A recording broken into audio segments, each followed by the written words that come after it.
Love Thy Neighbor 1. NoelleClark.com. Imagine your neighbor. He's a hardworking man of shy nature who offers a friendly smile each time you see him.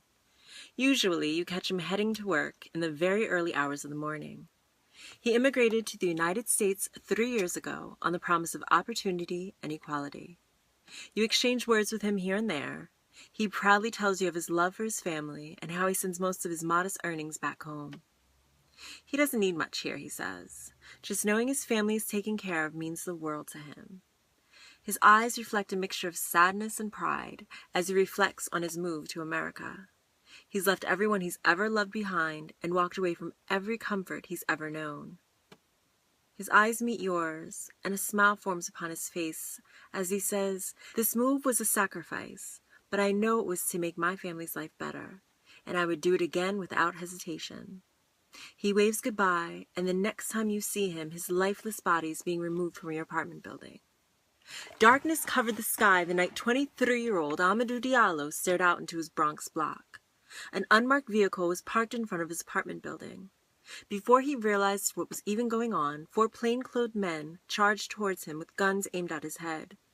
Frightened, Diallo, who was unarmed, tried to get into the safety of his home. With guns aimed at his head, Mr. Diallo frantically attempted to escape the imminent danger.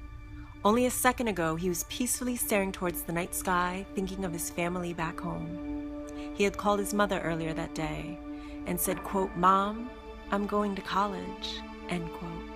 Tired from another long day, but excited for his new journey to begin, he stood outside taking it all in. He stood outside taking what would be his last breaths. He could think of nothing else now but getting home. He was steps away from the vestibule of his apartment, steps away from what he believed might be the safety of his home. With fear piercing his heart, his body, he made every attempt just to get home. Without announcing they were police officers, without announcing what they wanted, without stopping him to question him, without any just cause, without any regard or reverence for his life, the 4 officers stopped Diallo in his tracks by shooting at him once, twice, 3 times. 4 bullets shredded into his body. 5 bullets, 6, 7, 8, 9, 10 bullets, 11, 12, 13. His lifeless body lay slumped on the floor.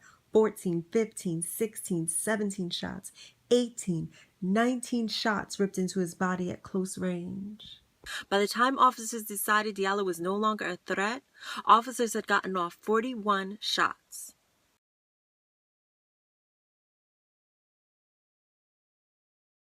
Amadou Diallo was your neighbor.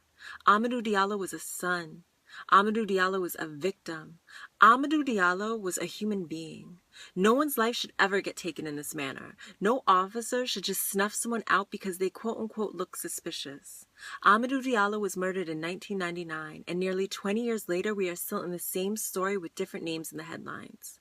It's time to reform police culture and policies. It's time to love thy neighbor. Thanks for watching. NoelleClark.com. Hey,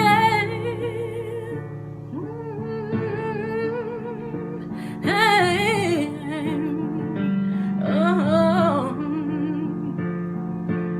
I'ma wade through the waters till the tide don't move. I'ma ride through your borders. Call me bulletproof. Lord, forgive me, I've been running blind in truth. I'ma wade through your shallow love till the deep I'm new. Telling these tears gonna fall away, no.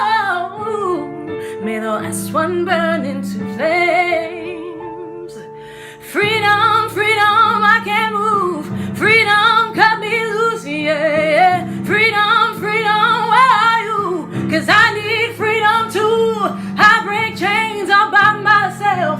Won't let my freedom ride in hell. Hey, I'ma keep it running 'cause a winner don't quit on themselves. Hey.